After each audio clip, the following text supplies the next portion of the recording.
د مصیبتونو تکلیفونو د خلاصي دپاره ته عظیمه وظیفه خیم، مجربه وظیفه ده خیمه. ته وایې چې زما د کونه مصیبت غم تکلیف لرې کړی شي، راشه دا وظیفه وکړه، انشاءالله الله رب کریم به تا د هر مصیبت تکلیف نه باندې الله پاک بس ساتي. کور کې مصیبتونه دي، تکلیفونه، غمونه دي، راشه وظیفه درته وښیم. خو دا ویډیو به د ملګرو سره شیر کوئ، ځکه نن سبا د هر چا په کور کې مشکلات دي، د هر چا په کور کې غم دی، مصیبت دی. راشه صحابه موږ ته دعا ښودلې، زه تاسو ته دعا ښیم او دا دعا ووایئ، انشاءالله الله عز وجل به ستا د کونه دغه مصیبتونه مشکلات حل کړي. دعا کم ده، دعا دا ده.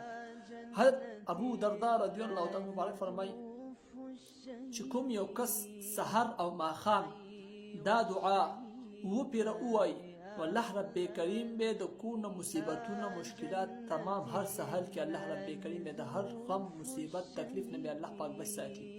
دعا دا ده، حسبي الله لا إله إلا هو عليه توكلت وهو رب العرش العظيم. حسبي الله لا إله إلا هو عليه توكلت وهو رب العرش العظيم. بهترین وظیفه ده، عظیم وظیفه ده. معنی دا ده حسبي الله، کافی دی ما ده پر الله پاک. چرا پر چې الله پاک کافی شي بیا هغه انسان کامیاب دی. لا اله الا هو عليه توکلت، نشته لایق د عبادت سوا د الله نه، د عبادت لایق صرف الله پاک دی.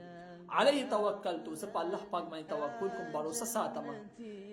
چا چې په الله پاک باندې باور وساته، الله پاک هغه انسان کامیابوي، د مصیبت نه خامخا الله پاک دغه انسان بچ کوي. هو رب العرش العظیم، هغه الله چې هغه رب دی د لوی عرش.